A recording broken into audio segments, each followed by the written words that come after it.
Favourite कौन है, आपके फेवरेट कौन जीजा है, आप लोग मुझे कमेंट में जरूर बताइएगा। मेरे फेवरेट जीजा तो चिराग जी हैं। जीजा तो नहीं बोलेंगे उनको।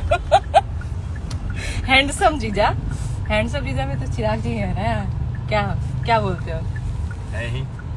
तुम्हारे जीजा कोई और है, ठीक है। ये भाई बहुत टूट रहा है, ये बहुत टूट रहा है। हम आपको लाइव में बता रहे हैं, ये बहुत टूट रहा है। चिराग भैया, मेरे मुंह से भैया मत बुलवा यार, इतने हैंडसम नेता को भैया कौन बोलेगा। चिराग जी मेरे।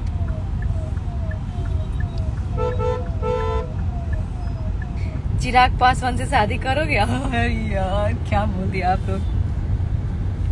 इतना बड़ा सपना नहीं देखते हम भाई।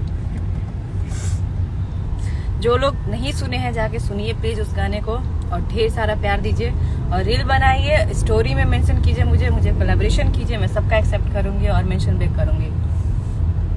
मेरा तो भाई मन नहीं भर रहा है ये गाना सुन सुन के, सच में। आप लोग के फेवरेट कौन कौन है इसमें तो काफी लोगों का नाम रखा गया है। आपके फेवरेट कौन है, आपके फेवरेट कौन जीजा है, आप लोग मुझे कमेंट में जरूर बताइएगा। मेरे फेवरेट जीजा तो चिराग जी हैं। जीजा तो नहीं बोलेंगे उनको।